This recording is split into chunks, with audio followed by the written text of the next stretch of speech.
El dedo tiembla sobre el gatillo. El metal está frío, resbaladizo por el sudor que corre desde la palma hasta la muñeca. La respiración es cortada, desesperada. Un silbido agudo que se mezcla con el ruido de la lluvia, golpeando el techo de lámina oxidada. Afuera, la Ciudad de México duerme ignorante, ajena a lo que está por ocurrir en este almacén abandonado del lado oscuro de Tepito. El hombre arrodillado frente a él solloza. Tiene las manos atadas con cinta adhesiva gris, la misma cinta que usan los comerciantes del mercado para sellar sus cajas. Su uniforme azul está rasgado, manchado de lodo y sangre seca. La placa en su pecho refleja la luz amarillenta de un foco que cuelga del techo, balanceándose con el viento que entra por las ventanas rotas. Comandante Héctor Villalobos, se lee en letras doradas, ahora opacas,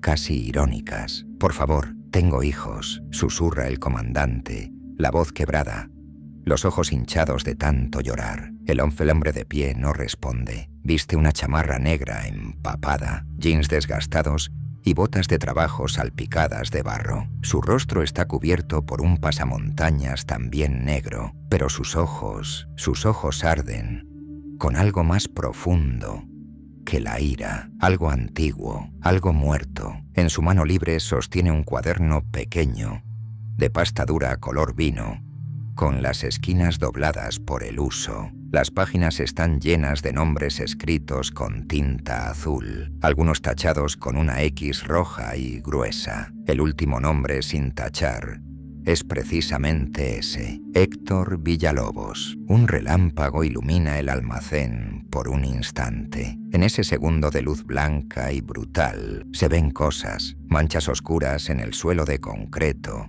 herramientas oxidadas apiladas contra la pared, y en un rincón, casi invisible, un casco de motociclista con una serpiente negra pintada a mano sobre la superficie brillante. Ella también tenía sueños, dice finalmente el hombre de pie, la voz ronca, casi inaudible bajo el rugido de la tormenta. 19 años. Iba a estudiar enfermería. Un flash de memoria lo golpea sin piedad. El rostro de una joven sonriendo, el cabello negro recogido en una cola de caballo, los ojos llenos de esperanza mientras sostiene un folleto de la universidad. Lo vamos a lograr, Carlos. Te lo prometo. Otro flash. El mismo rostro, pero esta vez inmóvil. Los ojos abiertos mirando la nada. Un charco de sangre expandiéndose sobre el pavimento gris de la colonia Morelos. El olor metálico mezclándose con el humo de las llantas quemadas. Las sirenas. Los gritos. El silencio después. El comandante solloza más fuerte. Yo no disparé, fueron los otros. Tú los encubriste. La voz del justiciero es un susurro envenenado. Firmaste el reporte. Dijiste que fue fuego cruzado, que no había responsables. El dedo aprieta un poco más. El clic del seguro siendo liberado resuena en el espacio vacío como un trueno íntimo, personal. La justicia del hombre es torcida, murmura. Pero la de la tierra. El comandante cierra los ojos. La serpiente espera y el gatillo. 6 meses antes, Carlos Mendoza nunca pensó que sería alguien importante. A los 26 años, había aceptado su lugar en el mundo, un mototaxista más entre miles, navegando las arterias caóticas de la Ciudad de México con la misma destreza con la que un pez atraviesa corrientes turbulentas. Su moto era una Italica 150 del 2018, color rojo desteñido por el sol y la lluvia, con el asiento parcheado con cinta gris y un espejo lateral sostenido con alambre. No era mucho, pero era suya. La había comprado con ahorros de 3 años trabajando en una tortillería en Oaxaca, su tierra natal. La vida olía a gasolina barata, a tacos de carnitas en las esquinas, a lluvia sobre asfalto caliente. Sonaba a claxones implacables, a vendedores ambulantes gritando sus ofertas, al rugido constante de millones de motores que nunca descansaban. Se sentía como una carrera eterna, un baile peligroso entre camiones, taxis piratas y peatones suicidas. Pero Carlos lo amaba. En esa jungla de concreto, él era libre. Vivía en un cuarto de azotea en la colonia Buenos Aires, un espacio de 3 por 4 metros que compartía con su hermana menor, Lucía. El cuarto tenía una cama individual donde ella dormía, un colchón en el suelo donde él se acurrucaba, una estufa de 2 hornillas y una pequeña repisa con libros usados que Lucía coleccionaba en los tianguis. Las paredes eran de tabique sin pintar, frías en invierno, ardientes en verano, pero por las noches, cuando el ruido de la ciudad se transformaba en un murmullo distante, los 2 hermanos se sentaban en la azotea a ver las luces de la ciudad extenderse hasta el horizonte, como un mar de estrellas artificiales. ¿Crees que mamá estaría orgullosa?, preguntó Lucía una noche de junio, mientras mordisqueaba un elote con mayonesa y chile piquín. Carlos la miró. Ella tenía 19 años, pero a veces parecía mucho mayor. El cabello negro le caía sobre los hombros en ondas suaves. Sus ojos eran del mismo café oscuro que los de su madre, los mismos que Carlos veía en el espejo cada mañana. Había heredado la sonrisa también, esa que iluminaba todo a su alrededor, incluso en los días más grises. «Claro que sí», respondió Carlos, pasándole un refresco tibio. «Nos fuimos del rancho. Te estás preparando para entrar a la universidad. Eso es más de lo que la mayoría logra». Lucía sonrió, pero había algo melancólico en esa sonrisa. «A veces extraño el silencio», admitió. «Aquí todo es ruido, todo el tiempo. El silencio no paga la renta», bromeó Carlos. Pero por dentro sabía que ella tenía razón. Habían dejado San Pedro Chiatoni 6 años atrás, después de que la sequía arruinara la cosecha y su padre muriera intentando arreglar un techo durante una tormenta. Su madre los siguió 2 años después, el corazón rendido por la tristeza y el trabajo agotador en una fábrica textil. Desde entonces, eran solo ellos 2 contra el mundo. Carlos trabajaba 12 horas al día, a veces más. Comenzaba a las 6 de la mañana en la base de mototaxis cerca del metro Tepito, donde los choferes se reunían a tomar café aguado de termo y a compartir cigarros. Conocía cada calle, cada callejón, cada atajo secreto de la zona. Sabía dónde había baches profundos, donde los policías ponían retenes para sacar mordidas, donde los puestos de tacos eran más baratos. Era parte de un sistema invisible,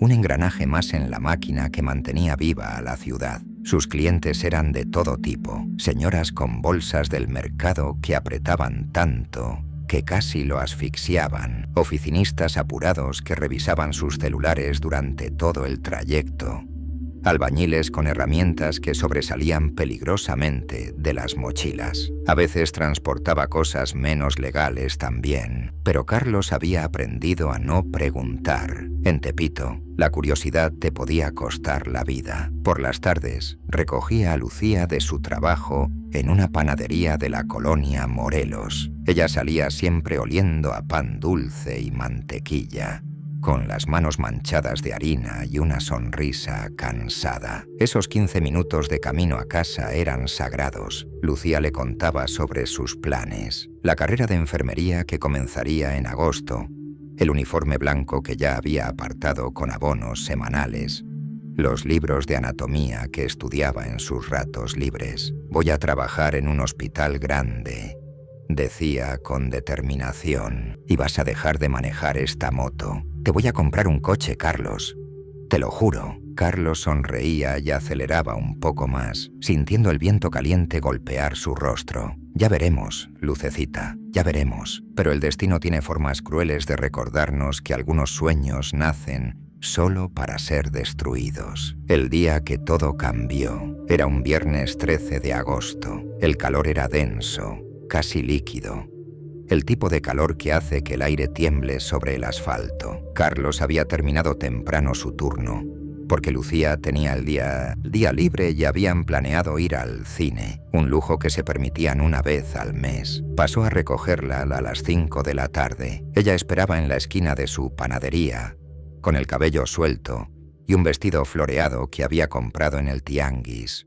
Se veía feliz, relajada. ¿Lista?, preguntó Carlos alcanzándole el casco. «Lista», respondió ella, subiéndose detrás de él con la agilidad de quien había hecho ese movimiento 1000 veces. Tomaron la ruta habitual, eje 1, norte hacia el centro, pasando por las calles estrechas y bulliciosas de la Morelos. El tráfico era pesado, pero fluía. Carlos esquivaba coches con precisión quirúrgica, sus manos firmes sobre el manubrio, su mente tranquila. Lucía tarareaba una canción que había escuchado en la radio, sus brazos rodeando la cintura de su hermano con confianza. Entonces, en la esquina de Tenochtitlan y Luna, todo se detuvo. Primero fue el sonido, un disparo seco, limpio, como un petardo reventando, luego otro y otro. Las personas comenzaron a gritar, a correr en todas direcciones. Carlos frenó instintivamente, su corazón acelerándose. A 30 metros, frente a una tienda de abarrotes, vio la escena desplegarse como en cámara lenta. 2 patrullas bloqueaban la calle. 4 policías uniformados disparaban hacia un callejón. Desde el callejón, 3 hombres con armas automáticas devolvían el fuego. El aire se llenó del olor acre de la pólvora, del sonido ensordecedor de metal escupiendo muerte. Los casquillos rebotaban en el pavimento con un tintineo casi musical. «¡Carlos, da la vuelta!», gritó Lucía, su voz aguda por el pánico. Él intentó, giró el manubrio, aceleró, pero una camioneta negra sin placas surgió de la nada, cortándole el paso. La moto derrapó. Carlos logró mantener el equilibrio, pero el tiempo se había acabado. La balacera estalló con furia renovada. Los sicarios del callejón corrieron hacia la calle principal. Los policías los persiguieron, y en medio de ese infierno, Carlos y Lucía quedaron atrapados. Un proyectil perdido, o quizás no tan perdido, atravesó el aire con un silbido agudo. Carlos sintió el impacto en su espalda, el cuerpo de Lucía tensándose violentamente contra él. Ella no gritó, solo soltó un quejido suave, casi inaudible, y sus brazos se aflojaron. «Lucía», Carlos detuvo la moto, el mundo girando a su alrededor. Ella se deslizó del asiento, cayendo sobre el pavimento con un golpe sordo. Su vestido floreado comenzó a teñirse de rojo, un rojo brillante, imposible, obsceno. Sus ojos lo miraron con confusión, como si no entendiera qué había pasado. Sus labios se movieron, intentando formar palabras, pero solo salió sangre. Carlos cayó de rodillas a su lado, presionando la herida en su pecho con ambas manos. El líquido caliente brotaba entre sus dedos, imparable, indiferente a sus ruegos. «No, no, no. Lucía, mírame, quédate conmigo». La balacera continuó a su alrededor. Las sirenas aullaban cada vez más cerca. Alguien gritó: «¡Al suelo!». Pero Carlos no podía moverse. Solo podía ver a su hermana, la única familia que le quedaba, desangrándose sobre el asfalto sucio de una ciudad que nunca la quiso. Los ojos de Lucía se cerraron lentamente, y cuando la ambulancia finalmente llegó 20 minutos después, ya era tarde. Carlos permaneció sentado junto al cuerpo de su hermana hasta que los paramédicos lo apartaron con suavidad. No lloró, no habló, solo miró fijamente el charco de sangre que se extendía bajo ella, mezclándose con el agua sucia de una alcantarilla rota. En su mente, algo se quebró, un sonido silencioso, como cristal rompiéndose bajo presión invisible. La policía tomó declaraciones, los testigos fueron interrogados, los sicarios escaparon. Los agentes involucrados presentaron un informe oficial. Fuego cruzado, víctima colateral, sin responsables, identificados. 3 días después, Carlos enterró a Lucía en un panteón municipal al sur de la ciudad. La ceremonia fue breve. Solo asistieron algunos vecinos y un compañero de trabajo. No hubo flores, no hubo música, solo silencio y tierra. Esa noche, Carlos regresó al cuarto de azotea, se sentó en el colchón donde Lucía había dormido y encontró algo bajo la almohada. El folleto de la universidad, doblado con cuidado, con anotaciones en los márgenes con su letra redonda y limpia. Primer semestre, anatomía, fisiología, ética médica. Carlos apretó el papel hasta arrugarlo, y en ese momento supo que la vida como Carlos Mendoza había terminado. E você ja sentiu a revolta de ver un crime ficar impune. Ja experimentou a impotência de saber que a justiça nunca chegará. Se esta história te toca, se te faz sentir algo profundo e verdadeiro, não esquece de se inscrever no canal, porque estas histórias não são apenas relatos. São gritos de todos aqueles que alguma vez sentiram que o mundo era injusto demais para suportar sozinho. La transformación no fue instantánea. Fue un proceso lento, doloroso, como una herida que no cicatriza, sino que se infecta y se profundiza. Durante 2 semanas, Carlos intentó seguir el camino legal. Acudió a la Fiscalía General de Justicia, donde una secretaria aburrida le entregó un número de expediente y le dijo que esperara. Esperó, nada pasó. Regresó. Le dijeron que el caso estaba en investigación. Preguntó por avances. Le respondieron con evasivas. Contrató a un abogado de oficio. Un hombre canoso, con traje barato y maletín desgastado, que revisó los documentos y negó con la cabeza. «Mira, muchacho», le dijo con sinceridad brutal, «estos casos nunca llegan a ningún lado. Los testigos tienen miedo de declarar, los policías se cubren entre ellos. Y los sicarios, bueno, esos ya deben estar en otro estado o muertos. Mi consejo, acepta la compensación que te ofrezcan y sigue adelante». «¿Compensación?», repitió Carlos, sintiendo algo frío trepar por su columna vertebral. «¿Me estás diciendo que le pongan precio a la vida de mi hermana?». El abogado suspiró. «Te estoy diciendo que vivimos en México, no en Suiza. Aquí la justicia no funciona igual para todos». Carlos salió de esa oficina con las manos temblando. No de miedo, de furia. Esa noche regresó al lugar donde Lucía había muerto. La mancha de sangre en el pavimento ya casi había desaparecido, lavada por la lluvia y pisoteada por 1000 pies indiferentes. Pero Carlos podía verla, siempre la vería. Se arrodilló en el mismo lugar donde había sostenido a su hermana, tocó el asfalto frío con la palma de la mano y cerró los ojos. El ruido de la ciudad se desvaneció. Solo quedó el latido de su corazón, firme, constante,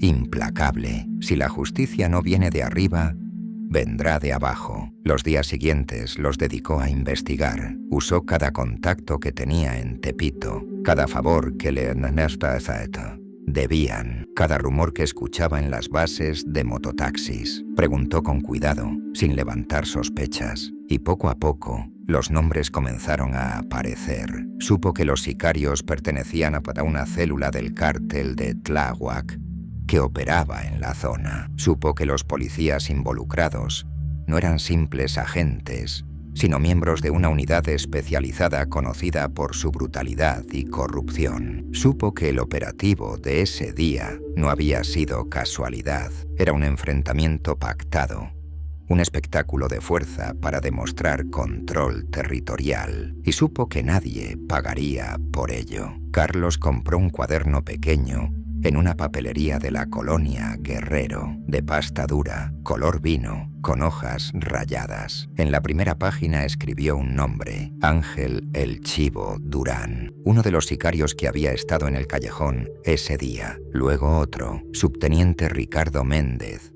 el primero en disparar desde las patrullas, y después otro y otro, hasta completar una lista de 9 nombres, 9 personas responsables de que Lucía nunca cumpliera su sueño. 9 personas que dormían tranquilas cada noche mientras él sufría pesadillas. La decisión de qué hacer con esos nombres fue sorprendentemente fácil. No hubo debate interno, no hubo crisis moral, solo una claridad absoluta, casi mística. La justicia del sistema había fallado.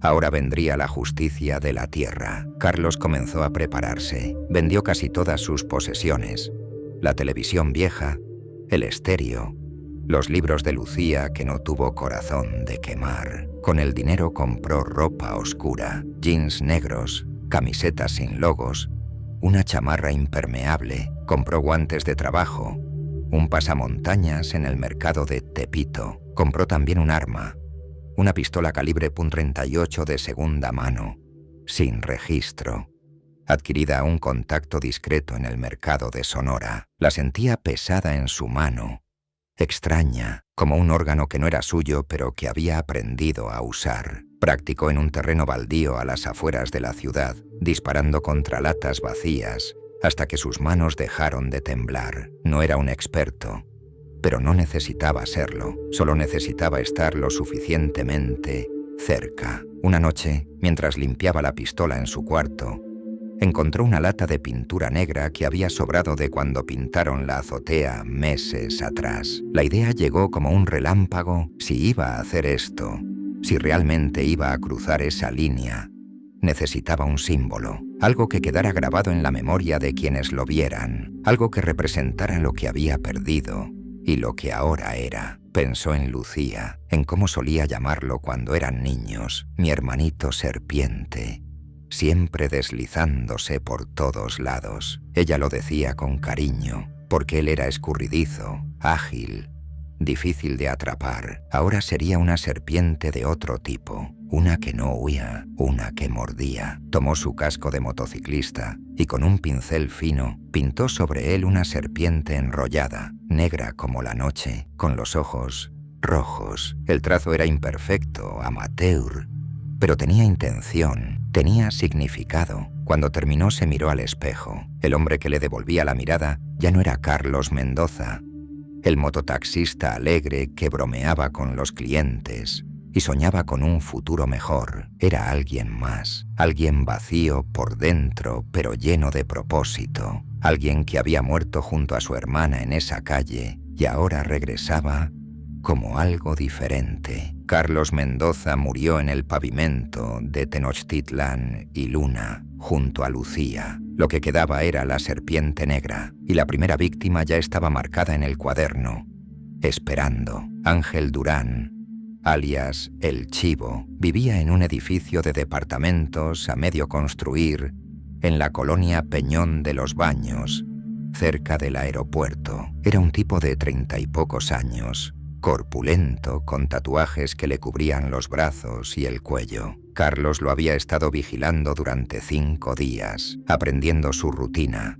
Salía de su departamento del tercer piso alrededor de las 11 de la noche. Caminaba 3 cuadras hasta una cantina llamada El Rincón del Diablo. Bebía hasta la casi 2 de la madrugada y regresaba tambaleándose, solo, desarmado. Era el más fácil de la lista, por eso sería el primero. La noche elegida fue un martes, oscura y sin luna. La Ciudad de México nunca dormía del todo, pero esa parte de la Peñón estaba más callada que de costumbre. Las calles olían a basura acumulada y a orines. Los perros callejeros ladraban a la distancia. Las pocas farolas funcionaban de manera intermitente, creando charcos de luz amarilla, separados por largos tramos de sombra. Carlos esperó en un callejón angosto entre 2 edificios abandonados, vestido completamente de negro, el pasamontañas cubriendo su rostro, el casco con la serpiente pintada colgando del manubrio de su moto estacionada detrás de él. En su mano derecha sostenía la pistola, en la izquierda el cuaderno abierto en la primera página, el nombre de Ángel Durán, subrayado 2 veces. A las 2:17 am, los pasos llegaron, irregulares, pesados. El Chivo apareció al final de la calle, caminando con la torpeza de quien ha bebido demasiado. Llevaba una camiseta blanca manchada, jeans flojos y tenis sin agujetas. Iba silbando una canción desafinada. Carlos salió de las sombras. El Chivo se detuvo, parpadeando con confusión. Tardó un segundo en procesar lo que veía. Una figura negra sin rostro, apuntándole con un arma. «¿Qué pedo?», alcanzó a decir. La voz pastosa. «Tenochtitlan y Luna», dijo Carlos, su voz apenas un susurro áspero. 13 de agosto. ¿Lo recuerdas? El Chivo intentó enfocar, su cerebro empapado en alcohol luchando por entender. Luego, Algo cambió en sus ojos, un destello de reconocimiento, de miedo. «Espera, yo no...» «Mataste a una muchacha, 19 años, vestido floreado. Eso fue fuego cruzado, carnal. No fue personal». Carlos dio un paso adelante. El cañón de la pistola quedó a centímetros del pecho del sicario. «Para mí sí fue personal». El chivo intentó correr, pero sus piernas ebrias lo traicionaron. Tropezó con sus propios pies, cayendo de espaldas sobre el pavimento. Intentó gritar, pero el miedo le cerró la garganta. Solo logró emitir un gemido ahogado. Carlos se arrodilló junto a él, presionando el arma contra su frente. El metal frío hizo que el sicario temblara violentamente. «Por favor, hermano. Tengo familia, tengo hijos». «Ella también tenía familia», respondió Carlos, su voz perfectamente calma, casi indiferente. Tenía un hermano que la amaba más que a nada en el mundo. Sacó el cuaderno de su chamarra y lo abrió frente al rostro del chivo, mostrándole la lista de nombres. «Eres el primero, pero no serás el último. Te van a encontrar, te van a matar». Carlos sonrió bajo el pasamontañas, aunque el chivo no podía verlo. «Ya estoy muerto». El disparo resonó en la calle vacía como un trueno seco. El chivo se convulsionó una vez, 2 veces, y luego quedó inmóvil. Sus ojos abiertos miraban el cielo sin verlo, reflejando las luces intermitentes de los aviones que pasaban sobre ellos cada 2 minutos. Carlos permaneció arrodillado por un momento, mirando el cuerpo. Esperaba sentir algo, culpa, horror, arrepentimiento, pero no había nada, solo vacío.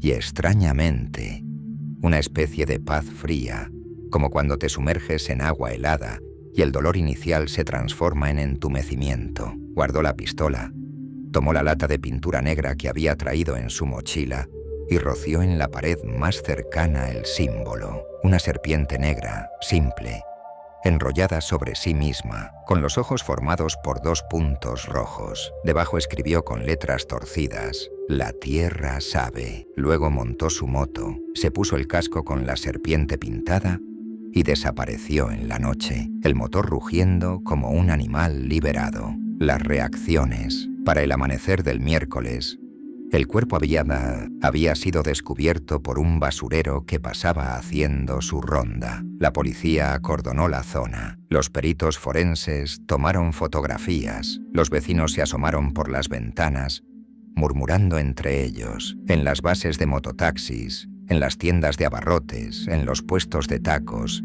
la noticia corrió como pólvora. «Dicen que lo ejecutaron», comentó don Mario, un taxista viejo que conocía a todo el mundo. «Un solo disparo, limpio, profesional». «¿Y el dibujo en la pared?», preguntó Lupe, una señora que vendía tamales, una serpiente negra y una frase: «La tierra sabe». «¿Qué significa eso?». Don Mario se encogió de hombros, pero había algo en sus ojos, algo que parecía respeto. «Significa que alguien no olvidó». La noticia llegó rápido a los círculos correctos.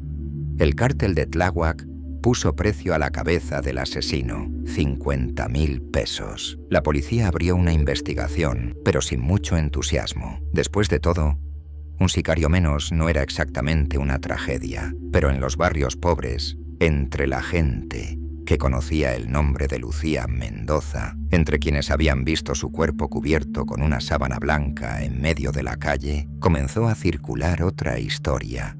Una historia susurrada en las esquinas, contada en voz baja en las fondas y mercados. La historia de la serpiente negra, un justiciero que cobraba venganza por aquellos que el sistema había olvidado. Alguien que no pedía dinero, que no hacía alarde, que simplemente aparecía, cumplía su misión y desaparecía. Alguien que dejaba su marca en las paredes como una promesa: «La tierra sabe». Esa noche, Carlos regresó a su cuarto de azotea, se quitó la ropa, guardó el arma bajo el colchón y se sentó en la cama de Lucía. Abrió el cuaderno y con un marcador rojo trazó una X gruesa sobre el nombre de Ángel Durán. 8 nombres más, 8 lágrimas más por cobrar. Afuera, la ciudad seguía su ritmo implacable, pero algo había cambiado. En algún lugar, Entre las sombras y el ruido, una serpiente negra se deslizaba en silencio, hambrienta de justicia, y el siguiente nombre en la lista ya estaba siendo vigilado. El segundo, subteniente Ricardo Méndez. Méndez era más difícil. Era policía activo, entrenado, armado y siempre rodeado de compañeros. Pero Carlos había aprendido que todos los hombres tienen debilidades, y la debilidad de Méndez era su amante.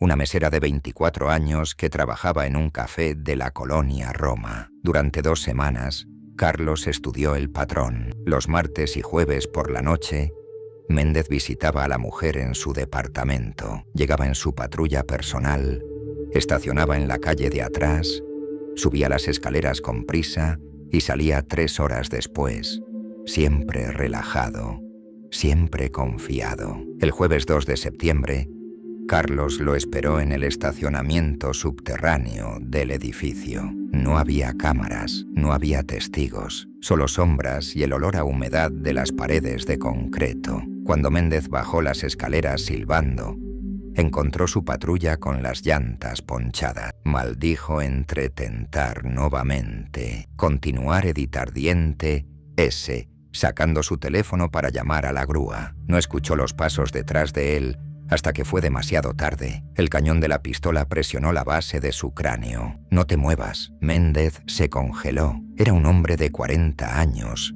robusto, con el cabello corto y canas en las sienes.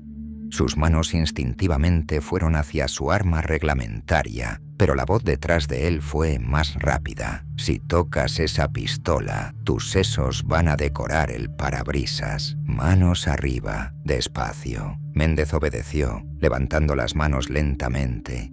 Su voz salió firme, entrenada para situaciones de crisis. «¿Cuánto quieres?»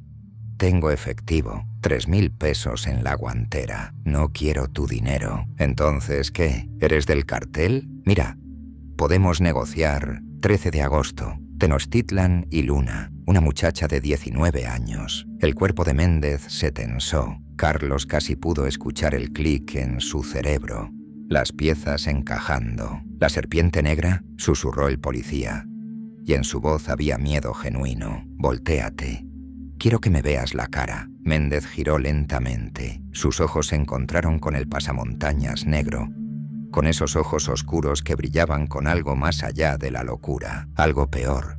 Determinación absoluta. «Eso fue un operativo autorizado», intentó justificarse Méndez. «Órdenes de arriba. Nosotros solo cumplíamos». «Firmaste el reporte», interrumpió Carlos. «Dijiste que no había responsables, que fue un accidente». «Porque lo fue. Ella estaba en el lugar equivocado». La pistola se movió del cráneo a la rodilla de Méndez. El disparo sonó amortiguado por el espacio cerrado. El policía gritó, cayendo al suelo mientras se agarraba la pierna destrozada. Sangre brotó entre sus dedos, formando un charco sobre el concreto manchado de aceite. «Mi hermana nunca estuvo en el lugar equivocado», dijo Carlos con voz neutra. «Ustedes convirtieron su ciudad en un campo de batalla. Vas a morir por esto», gruñó Méndez entre sollozos de dolor. «Te van a encontrar.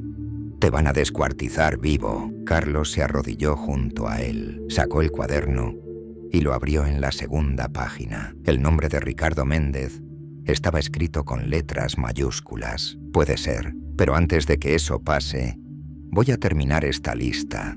Todos y cada uno de ustedes van a pagar». El segundo disparo fue en el pecho. Méndez se estremeció, tosió sangre y quedó inmóvil. Carlos pintó la serpiente en la pared del estacionamiento, justo encima de la patrulla. Esta vez agregó algo más, el número 2. 9, 2 de 9. La leyenda crece. Para el domingo, toda la Ciudad de México hablaba de la serpiente negra. Los periódicos sensacionalistas publicaban especulaciones en primera plana.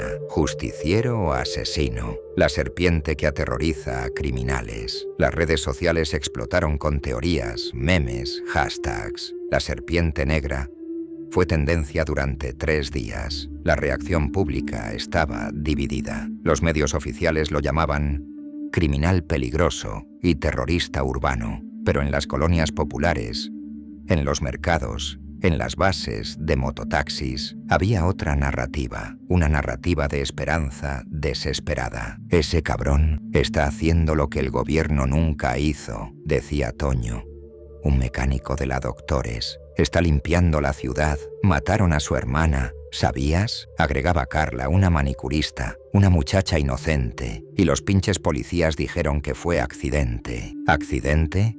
Mi culo es accidente. En las paredes de Tepito, de la Guerrero, de la Morelos, comenzaron a aparecer más serpientes negras, no pintadas por Carlos, sino por gente común, grafitis improvisados con el símbolo, acompañados de nombres de víctimas olvidadas, por María, asesinada en 2019, por Juanito, muerto en fuego cruzado, por todos los que el sistema traicionó. La serpiente se había convertido en algo más grande que Carlos. Era un símbolo, una idea, y las ideas no mueren con balas. El tercero, la araña, Gutiérrez Ramón Gutiérrez, conocido como la Araña, era un intermediario entre el cártel y los policías corruptos. Operaba desde un taller mecánico en Iztapalapa, un lugar protegido, lleno de sicarios armados hasta los dientes.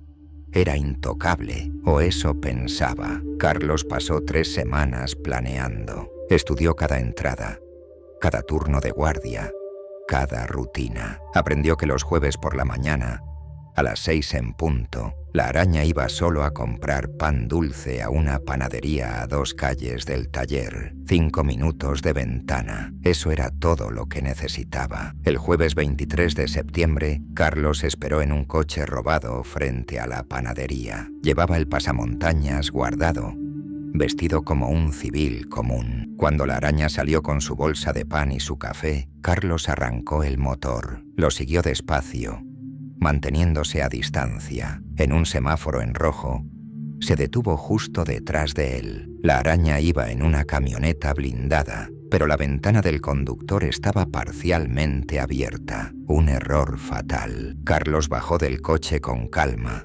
caminóse hacia la ventana y disparó 3 veces a través de la abertura. La Araña ni siquiera tuvo tiempo de gritar. Su cabeza cayó sobre el volante, la bocina sonando en un lamento largo y constante. Los otros conductores entraron en pánico, huyendo de sus vehículos. Carlos pintó la serpiente en el costado de la camioneta con spray.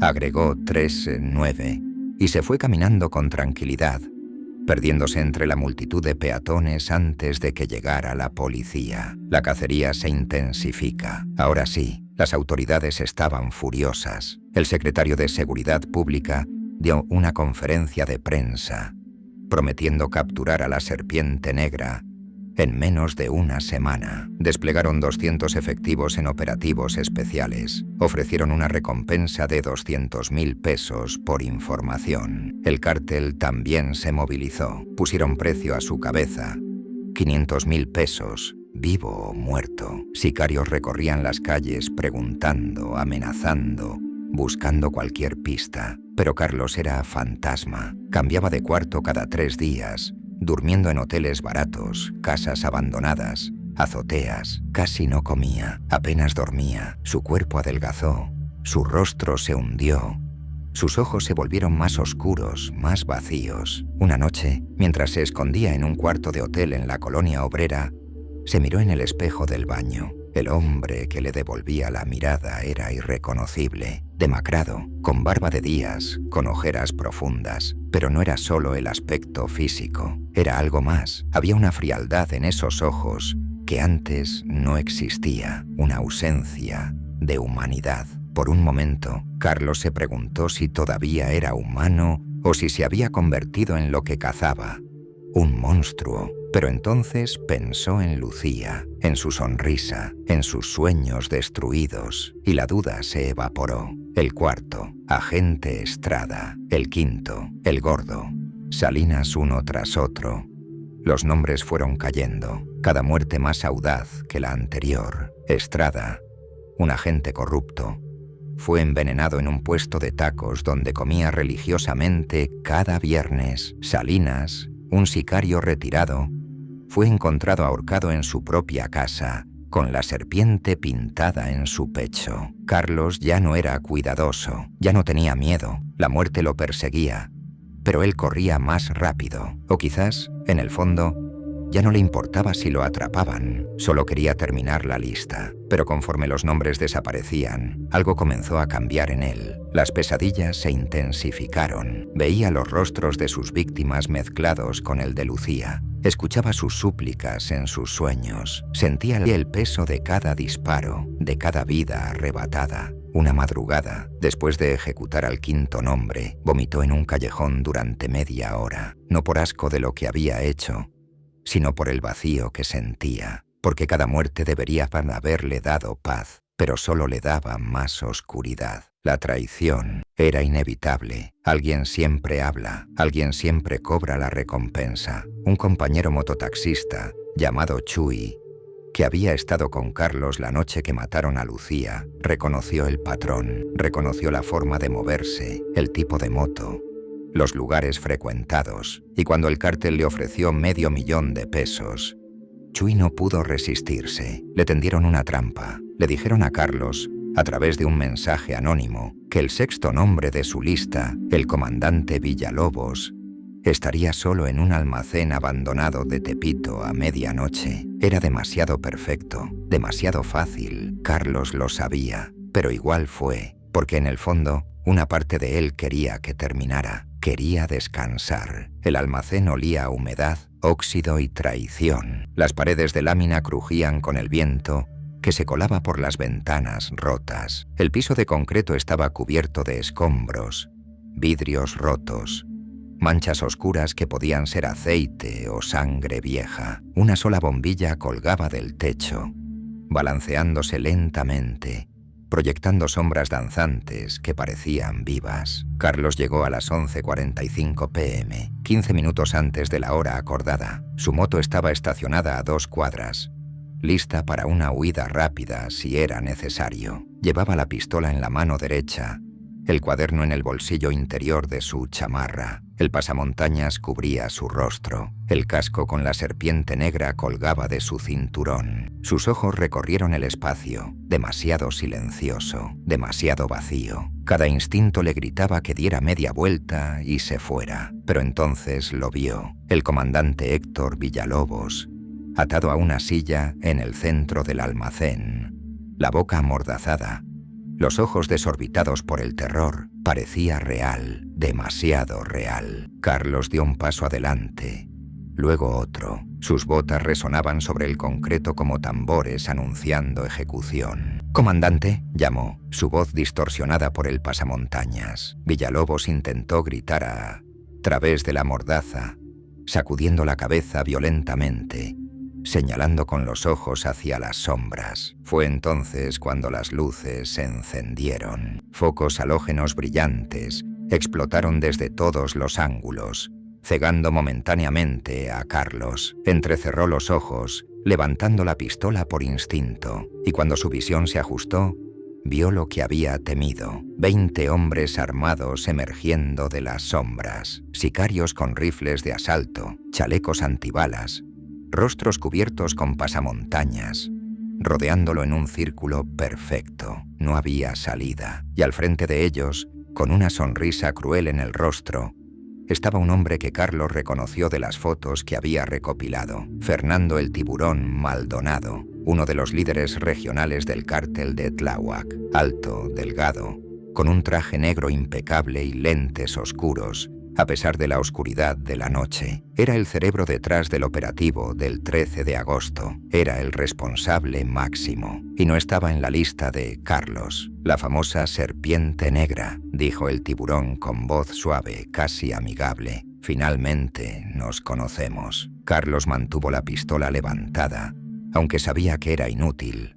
Un solo disparo y lo llenarían de plomo antes de que pudiera parpadear. «Esto es una trampa», dijo, su voz sorprendentemente calmada. «Obviamente», el tiburón rió. «¿De verdad pensaste que podrías matar a media docena de mis hombres y caminar libre por la ciudad? Pensaste que eras invisible, Pensé que estaba muerto desde hace tiempo. Esto es solo confirmar lo inevitable. El tiburón caminó lentamente hacia él, sus zapatos brillantes chasqueando sobre los escombros. Se detuvo a 3 metros de distancia, justo fuera del alcance de un disparo certero. Déjame decirte algo, serpiente. Admiro tu dedicación. En serio.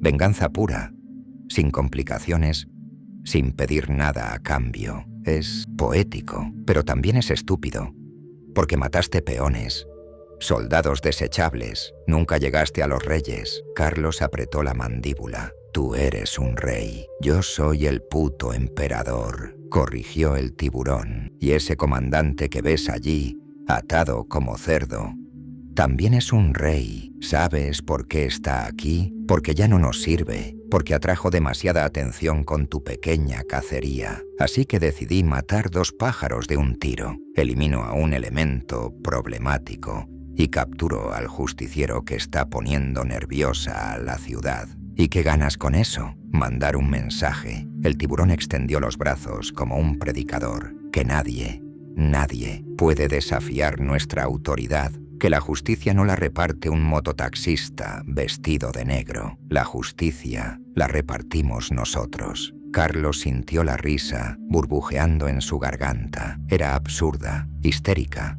pero incontrolable. Río tan fuerte que su cuerpo se sacudió, la pistola temblando en su mano. ¿De qué te ríes?, preguntó el tiburón, su sonrisa desvaneciéndose. De que llames justicia a lo que haces, respondió. Carlos, ustedes son la razón por la que existe gente como yo. Ustedes crearon a la serpiente negra y ahora la vamos a descabezar. El tiburón hizo un gesto. 5 de sus hombres avanzaron con las armas levantadas. Carlos tomó una decisión. Si iba a morir, no sería de rodillas. Disparó, no hacia el tiburón. Sabía que era imposible. Disparó hacia la bombilla del techo. El vidrio explotó, sumiendo el almacén en oscuridad absoluta. En ese segundo de confusión, Carlos se lanzó hacia un lado, rodando detrás de unas cajas de madera apiladas. Los rifles comenzaron a escupir fuego. Las balas atravesaban las láminas con estruendo metálico. Trozos de madera y concreto explotaban a su alrededor. Carlos se arrastró, moviéndose en la oscuridad por puro instinto. Usando cada segundo de ventaja, encontró una abertura en la pared trasera, un boquete por donde entraba luz de la calle. Se lanzó hacia allí, sintiendo una bala rozar su hombro izquierdo. Dolor caliente, pero no paralizante. Siguió moviéndose, salió del almacén por la parte trasera, cayendo sobre un montón de basura. Se puso de pie tambaleándose. Corrió hacia donde había dejado su moto. Detrás de él escuchó gritos, órdenes, pasos pesados. Llegó a la moto, encendió el motor con manos temblorosas y aceleró. Las llantas chirriaron. Miró por el espejo retrovisor y vio 3 camionetas negras saliendo en su persecución. Las luces altas, cegadoras. La cacería se había convertido en huida. Carlos serpenteó por las calles de Tepito con desesperación. Conocía cada rincón, cada callejón, cada atajo. Pasó entre puestos del mercado cerrados, saltó sobre escaleras, derrapó en esquinas imposibles. Las camionetas lo seguían, implacables, disparando desde las ventanas. Una bala atravesó su espejo lateral, otra perforó el asiento. Carlos sentía el sabor metálico del miedo en la boca, algo que no había sentido en semanas. No era miedo a morir, era miedo a no terminar la lista. Giró bruscamente hacia la izquierda, internándose en un mercado de telas. Las camionetas no podían seguirlo allí. Los pasillos eran demasiado estrechos. Aprovechó la ventaja, acelerando entre los puestos vacíos, derribando maniquíes y rollos de tela. Salió por el otro extremo del mercado, subió una rampa que conducía a un segundo piso. Saltó desde ahí hacia otro edificio. La moto casi no lo logra, las llantas apenas agarrando el borde, pero lo hizo. Aterrizó con violencia, sintiendo su columna crujir con el impacto. No se detuvo, siguió adelante, saliendo de Tepito hacia calles más anchas, más iluminadas. Las camionetas habían perdido su rastro temporalmente, pero sabía que no podía bajar la guardia. Se internó en la colonia Guerrero, estacionó la moto en un callejón oscuro y corrió hacia un edificio abandonado que había usado antes como escondite. Subió las escaleras de 2 en 2, llegó al 3er piso y se dejó caer contra una pared, jadeando. Su hombro sangraba. La herida no era profunda, pero dolía como el infierno. Rasgó un pedazo de su camisa y se hizo un torniquete improvisado. Sacó el cuaderno del bolsillo. Estaba manchado de sangre, las páginas arrugadas. Lo abrió con manos temblorosas. 6 nombres tachados, 3 sin tachar. Entre ellos, recién agregado con letra urgente, Fernando el Tiburón Maldonado. Carlos cerró los ojos, recostando la cabeza contra la pared fría. Afuera escuchó sirenas, gritos, el ruido interminable de la ciudad que nunca dormía. La pregunta resonó en su mente como un eco. ¿Hasta dónde estaba dispuesto a llegar? Y la respuesta llegó con claridad terrible. Hasta el final. 3 semanas después, la ciudad había cambiado. O quizás Carlos era quien había cambiado, y ahora veía las cosas diferentes. Las calles parecían más oscuras, los rostros más duros, las sombras más profundas. O tal vez siempre habían sido así, y él simplemente había estado ciego. Después de la emboscada en el almacén, Carlos se volvió más cauteloso, pero también más desesperado. Sabía que el tiempo se acababa. La policía había intensificado la búsqueda. El cártel había puesto precio a su cabeza: 1 millón de pesos. Su rostro, basado en descripciones vagas, aparecía en carteles por toda la ciudad. Peligroso, no confrontar, reportar. Pero la gente de los barrios pobres los arrancaba, los quemaba, los rayaba con spray, porque la serpiente negra se había convertido en algo más que un justiciero. Era un símbolo de resistencia, de que incluso los olvidados podían morder. Carlos ejecutó el 7º nombre, un abogado corrupto que defendía sicarios y policías por igual, haciéndoles desaparecer cargos con sobornos y amenazas. Lo encontró en su oficina lujosa de Polanco, rodeado de libros de leyes que nunca había leído con honestidad. El disparo fue limpio, la serpiente pintada en su escritorio de caoba. El 8º, un político local que había autorizado el operativo del 13 de agosto,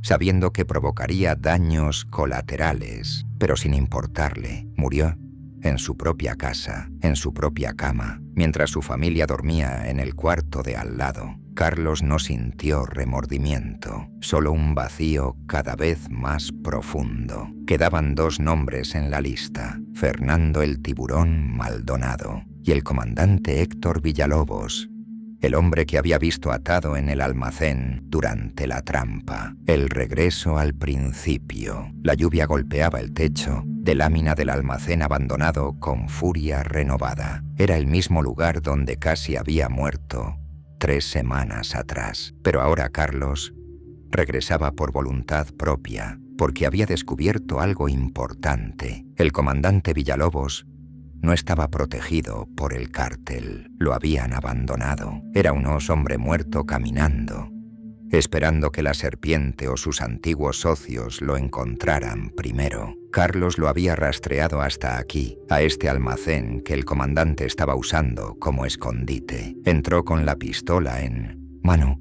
el cuaderno en el bolsillo, el cansancio de semanas sin dormir pesando sobre sus hombros. Y allí estaba Villalobos, arrodillado en el centro del espacio vacío, las manos atadas, sollozando. La escena del prólogo, el momento donde todo había comenzado. «Por favor, tengo hijos», susurraba el comandante. Carlos apretó el gatillo, pero no disparó. Por primera vez en semanas, su dedo se detuvo, se congeló sobre el metal frío. «¿Por qué?», preguntó, su voz apenas audible. «¿Por qué firmaste ese reporte? ¿Por qué dijiste que no había responsables?» Villalobos levantó la vista, los ojos rojos e hinchados. «Porque me habrían matado si no lo hacía», respondió con voz quebrada. «El tiburón controla a media corporación. Si yo hubiera dicho la verdad, mi familia, mis hijos, mi hermana también era hija de alguien», interrumpió Carlos. «Ella también tenía sueños. Ella también tenía derecho a vivir. Lo sé. Villalobos comenzó a llorar abiertamente. Lo sé y me odio por ello. Cada noche veo su rostro. Cada noche me pregunto si valió la pena salvar mi pellejo a costa de mi alma. Carlos sintió algo quebrarse dentro de él. No era compasión. Era algo peor. Era reconocimiento, porque él también había vendido su alma. Había cambiado justicia por venganza. Había matado 8 personas, algunas culpables, otras solo cómplices. Y al final, ¿qué había ganado? Lucía seguía muerta. Su dolor seguía intacto. Y él era un monstruo ahora. La justicia del hombre es torcida, murmuró Carlos, bajando la pistola lentamente. Pero la de la tierra no terminó la frase, porque en ese momento comprendió la verdad. La tierra no era justa. La tierra era indiferente. La tierra no sabía nada, solo los hombres sabían, y los hombres elegían qué hacer con ese conocimiento. Carlos podía apretar el gatillo, podía completar su lista, podía convertirse definitivamente en lo que todos creían que era, un ejecutor sin piedad. O podía elegir otra cosa. Guardó la pistola. Vete, dijo con voz ronca. Vete de esta ciudad. Llévate a tu familia lejos. Y cada día, cuando te mires en el espejo, recuerda que sigues vivo porque alguien eligió la misericordia sobre la venganza. Villalobos lo miró con incredulidad. ¿Por qué? ¿Por qué me perdonas? No te perdono, corrigió Carlos. Pero matarte no va a traerla de vuelta, y ya estoy cansado de cargar con muertos. Se dio media vuelta, caminando hacia la salida. «Espera», gritó Villalobos. «El tiburón, él está planeando algo. Un operativo grande. Va a arrasar Tepito completo para encontrarte. Inocentes van a morir». Carlos se detuvo. «¿Cuándo?» «Mañana por la noche. Tienen informantes. Saben que te escondes en algún lugar de la colonia Guerrero». Carlos cerró los ojos. Claro, un último baño de sangre, un último espectáculo de poder. Y todo por su culpa. «Dime dónde estará el tiburón», exigió. «Carlos, dime cómo llegar a él». Villalobos habló. Le dio direcciones, nombres, rutinas.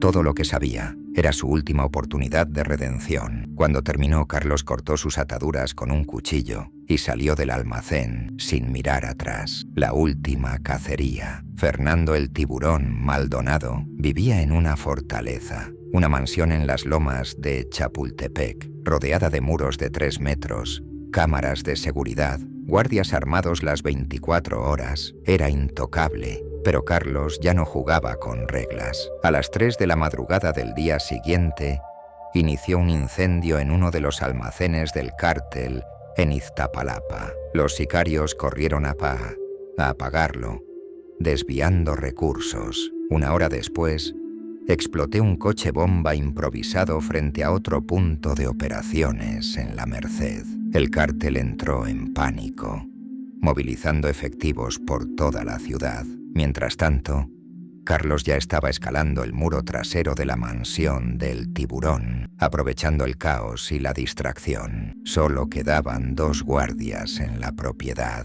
Los neutralizó en silencio, usando un cuchillo en vez de la pistola para no hacer ruido. Entró a la casa. Olía a madera cara y perfume francés. Las paredes estaban decoradas con arte robado. Los pisos eran de mármol italiano.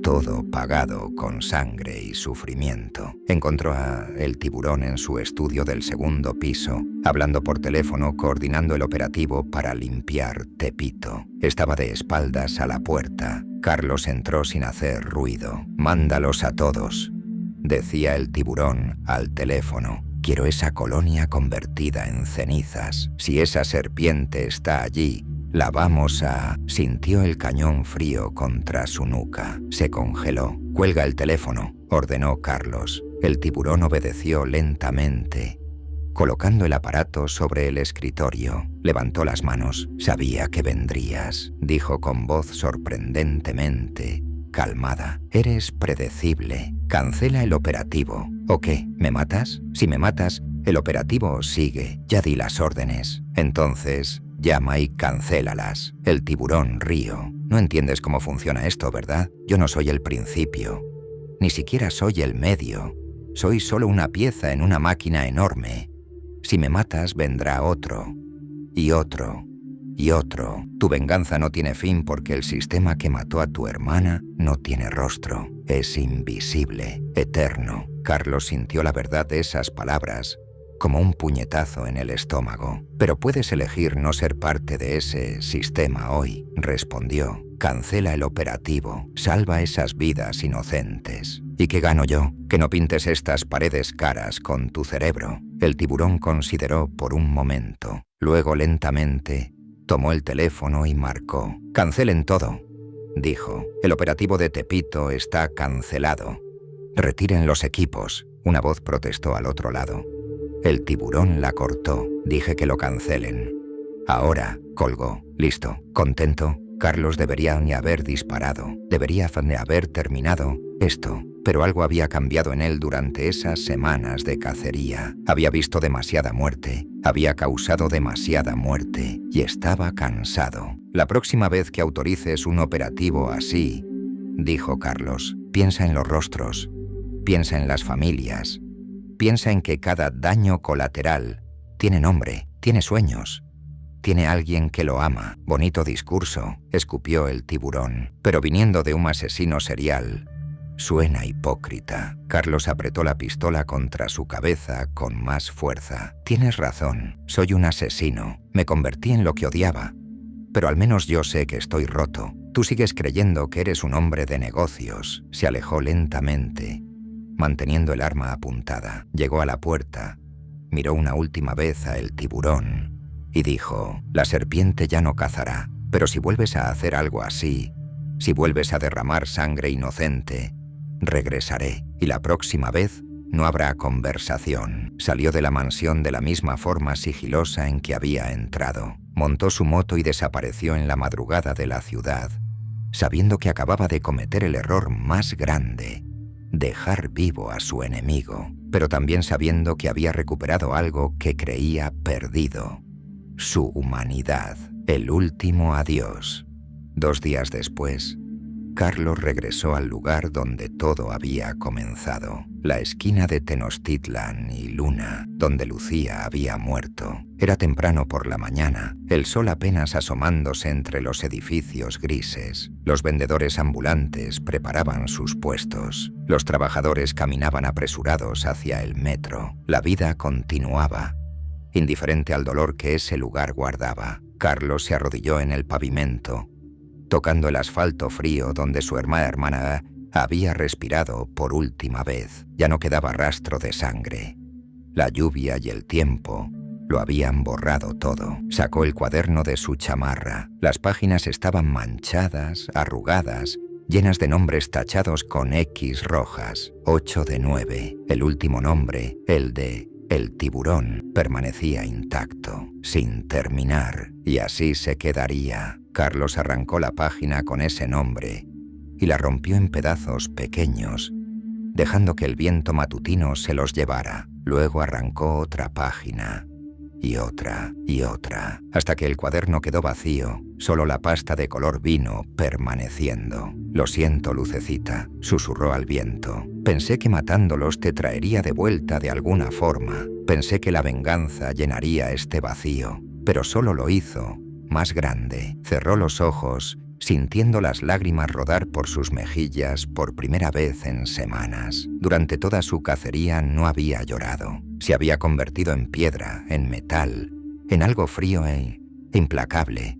Pero ahora, arrodillado en esa esquina, finalmente se permitió sentir. Lloró por Lucía, por su sonrisa perdida, sus sueños rotos, su futuro robado. Lloró por las personas que había matado, culpables o no, porque todas tenían familias también, todas tenían historias.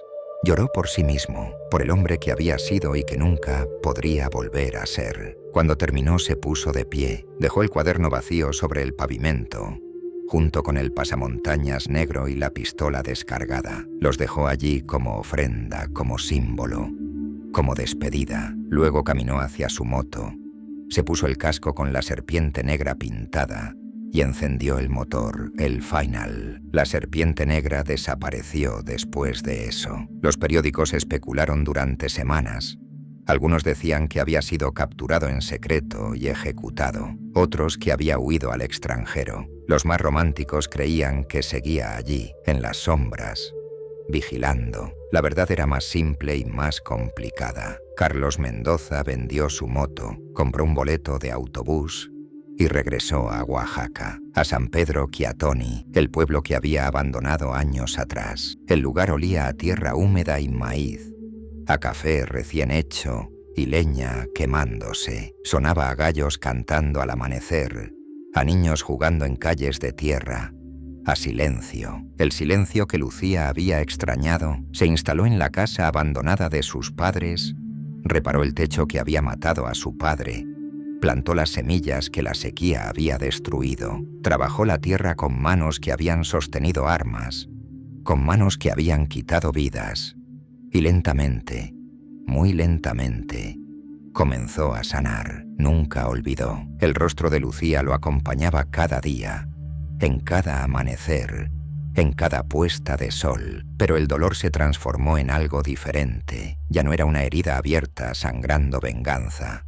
Era una cicatriz, profunda, permanente, pero cerrada. Los vecinos del pueblo nunca supieron quién era realmente. Para ellos era solo Carlos, el hijo de los Mendoza, que había regresado después de años en la ciudad. Trabajador, silencioso, con ojos tristes que guardaban secretos. Una noche, sentado en el portal de su casa mirando las estrellas, verdaderas estrellas, no las luces artificiales de la ciudad, una niña del pueblo se le acercó. Tenía tal vez 8 años, el cabello negro trenzado, los ojos curiosos. «¿Es cierto que viviste en la Ciudad de México?», preguntó. Carlos asintió. «¿Es muy peligrosa?». Carlos pensó en su respuesta por largo tiempo. A veces, la gente hace cosas malas porque cree que es la única forma de conseguir justicia, dijo finalmente. Pero la justicia verdadera no viene de la violencia. Viene de recordar, de no olvidar a quienes perdimos,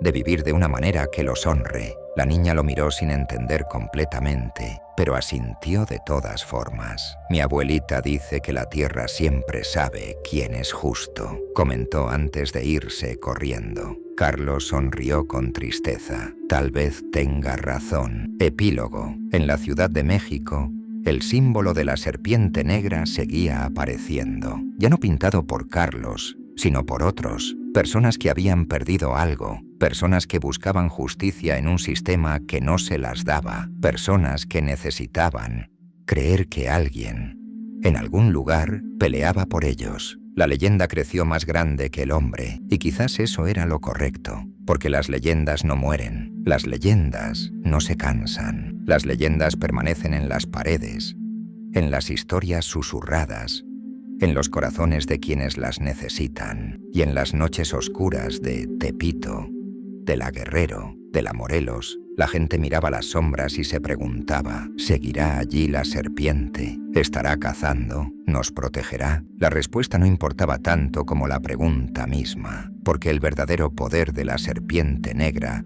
nunca fue Carlos Mendoza y su lista de venganza. Fue la idea de que los olvidados podían morder. Fue la esperanza de que la injusticia no siempre ganaba. Fue el recordatorio de que cada vida importaba, incluso cuando el sistema decía lo contrario. Y eso sí era eterno.